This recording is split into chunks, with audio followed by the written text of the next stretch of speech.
Good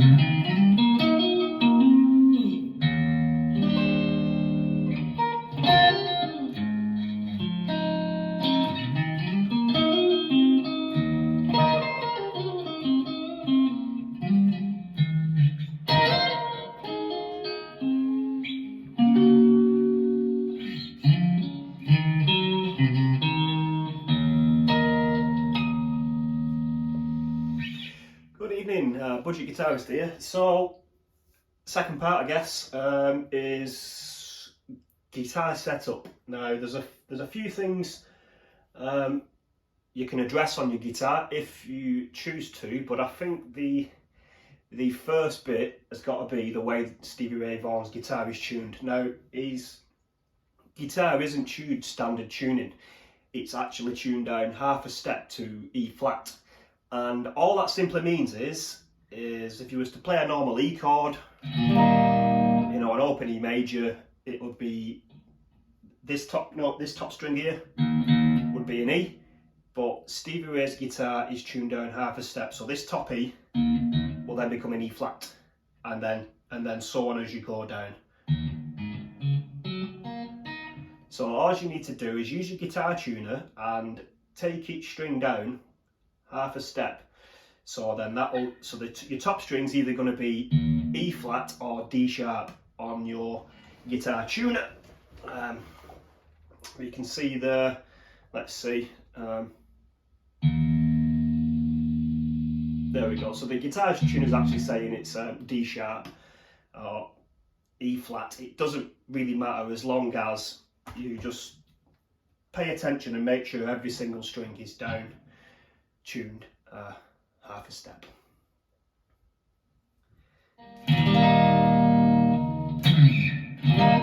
So that's the first little bit, the first ingredient, if you like, when it comes to guitar setup. Now the next ingredient then is, so now we're into the zone where it's totally up to you as a guitar player. So Stevie Ray Vaughan used a very thick gauge guitar string. He used 13 gauge guitar strings. Now at the minute this budget Squire Stratocaster has got 10 gauge strings on, so you could always upgrade your strings to 13 gauge strings, you know, to the kind of strings that Stevie Ray Vaughan was using. But it is totally up to you whether you want to do that. If you do want to change your strings and you're unsure how to do it, I will leave a link to one of my videos where I change a set of strings, and yeah, you can always check that out.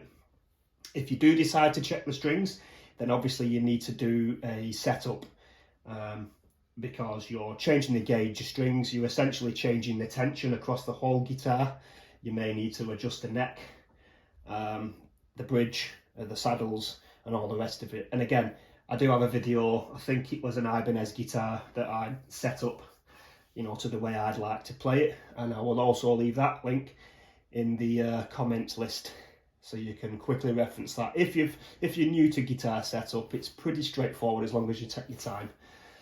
Right, so 13 gauge strings, really heavy gauge strings. Now, if you're new to playing guitar, or you've only ever used a lesser gauge, now 13 gauge strings are going to hurt your fingers, and especially if you're new to playing guitar. Personally, I think it's going to take the enjoyment out of learning the electric guitar, because it's going to hurt. They are very unforgiving strings, obviously, because they're thicker. You're going to have to work harder to bend the notes. You're just going to have to work harder, you know, with the guitar to actually play it. Now, Stevie Ray Vaughan had massive hands, really strong hands, so for him it wasn't a problem. Whether or not the 13 gauge strings ultimately affects the tone of the guitar, I want to say yes, it probably will, but ultimately, guys, it's up to you whether you want to try 13 gauge strings or just a set of strings that you're most comfortable with. So that's strings, so we've done tuning, string setup. Yeah, on the setup, so Stevie Ray's action on his guitar was set really high. I don't know the exact measurements, but his strings were quite high off the fretboard.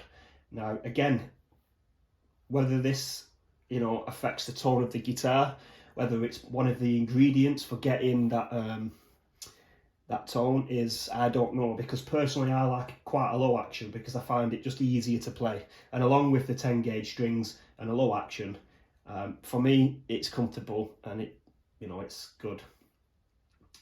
So yeah, you need to raise the action, or what you could try is lowering the pickups.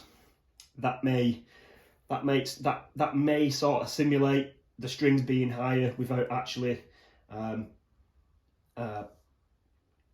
altering the action of the string height. To do that, on pretty much all Stratocasters, they've got 3 pickups. Even the really cheap budget Stratocasters, on each side of each pickup you've got 2 screws. Now these screws actually adjust the height of the pickups. You could always try lowering the pickups to see whether that, you know, gets you in that area. Now if you are going to opt for 13 gauge strings with an eye action, you need to address the tremolo.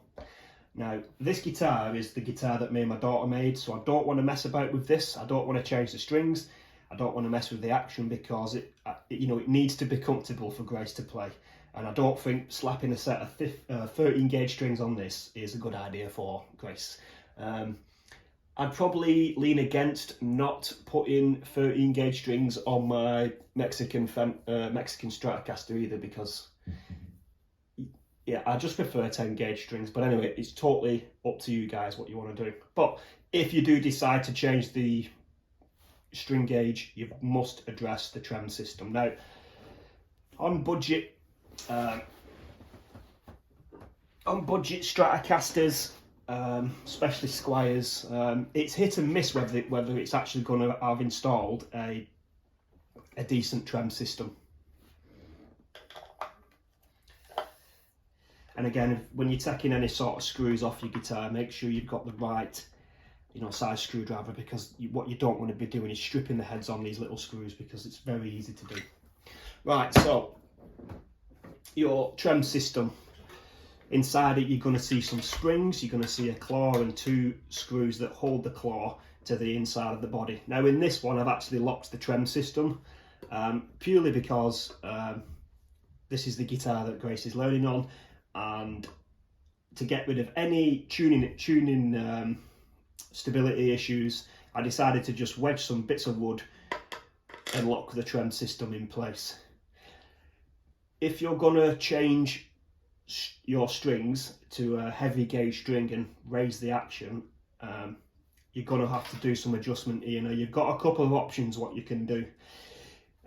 What I've seen online when I use the Google to get images of Stevie Ray Vaughan's guitar, he's got more springs in his in the back of his guitar. So 1, 2, 3, 4, 5. Yeah, so he's got actual 5 springs. Now what these springs are going to do is they're going to pull that trem harder, which in turn is going to keep it pinned back more, if that makes sense, because there is more tension on the springs holding the trem block in place. I think, to be honest, that'll be the easiest thing to do, is just add more springs. If you don't have spur springs, you could probably find something very similar in a hardware shop, or, you know, to get some sort of springs. As long as they fit, then, you know, they're going to do the same thing. If you can't get the springs, then what you can always do is, see these 2 screws here, you can adjust. So if you wind these screws in, it's going to pull the claw this way into the body, which in turn is going to stretch the springs and put more tension on them, which in turn is going to pull at the trem block and keep it pinned. I think in terms of tremolo systems, there's your 2 options. Well, there's 2 options that I know of anyway, is either add more springs or adjust the claw. But it's up to you guys. But I go as far as saying that's if you're going to go 13 gauge strings, because there's going to be more tension across the guitar, and there's going to, this tremolo's just going to want to float up like this. Or if you don't want to do anything with your trem, you could always just block it off, just lock it with some bits of wood. Doesn't do any damage whatsoever to the guitar, and it's completely reversible. All I need to do is just release the tension on these springs and pull these wooden blocks out, and then the trem's back to normal. But for now, it's the one that Grace is learning on, so I'm just going to leave it as is. I was talking about a decent trem system. Now, for me, I think especially on the Squires. Now, there's nothing really wrong with the bridge and the saddles area, because it's still got all the same adjustments that you'll find on a high-end Stratocaster. It's the same shape. It's probably not the same metal, but it does the exact same thing. Now, one thing that does affect tone, in my opinion, is the size of the actual bridge block, which is this bit here. Now, on most budget low-end guitars, what you're going to find is a really, really thin piece of metal. Now, it's always worth checking out. So if you're going to buy a second-hand Stratocaster style guitar, always ask whoever's selling it, how big is the, how much mass, how big is this bridge block? Because the more mass there is, the more tuning stability, the more tonal, you're going to get a better tonal quality overall, and it's going to sustain that a little bit more. I think that's my opinion. So a nice thick bridge block, I think, is definitely key for any Stratocaster, any style of music. You want something solid in there, bigger than the thin piece. I've never tried to add material to this. But I suppose that's an option if you're that way.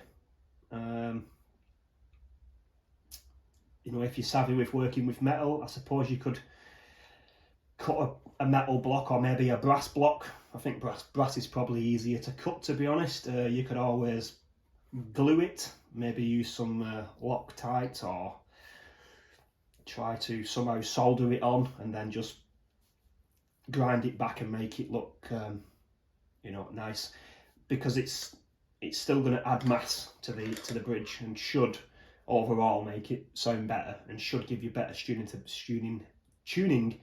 stability. Right, that's enough waffle on guitar now. I think that's about done it. So to recap then, it is tuned down half step.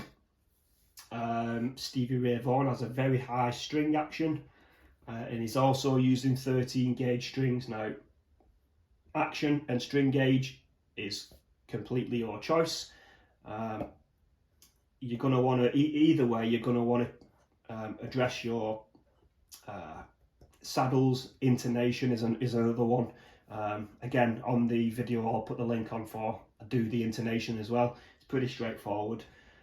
So tune down half step, intonate your bridge, set your action to the way you want it, or if you want a high action, maybe try lowering your pickups. And in the back then, you need to somehow add more tension to your trem. If you've not got the additional springs, then you could try screwing these screws into the body to put tension on the springs, or add more springs. I think that's about it, to be honest. Yeah, I'd lost my guitar pick. It's crazy where these things go when you drop them. Sometimes they fall into a void, never to be seen again, or then you'll just find it in a very obscure place. Anyway, one last thing on guitar setup, especially when it comes to tuning stability. So on low-end instruments like this, the nut is made of plastic usually. Normally they are cut really well, and the strings, are seated in the nut quite nicely, but it's made of plastic, so what tends to happen is the strings will bed into the plastic a bit more. So then if you give it a big bend, sometimes what you'll hear is like a little snapping sound as the strings getting pulled out of the slot. The best way to overcome this, the cheapest way, because you could always buy some special guitar nut oil or whatever, but I find that what works just as good is if you use a little bit of graphite, a little bit of pencil lead out of a pencil. All you need to do is, you might as well do this as you're changing your strings. I do it every time I change my guitar strings anyway, is once it's all off, just sharpen the tip of the pencil as sharp as you can and just draw in each little slot. Give it a wipe so the graphite is only actually in the groove to make it look that little bit neater, and then restring your guitar. What graphite does, it will lubricate the string, so as you're giving it some big bends, or maybe you're using the trem system, it's going to stop the string binding inside the top nut there.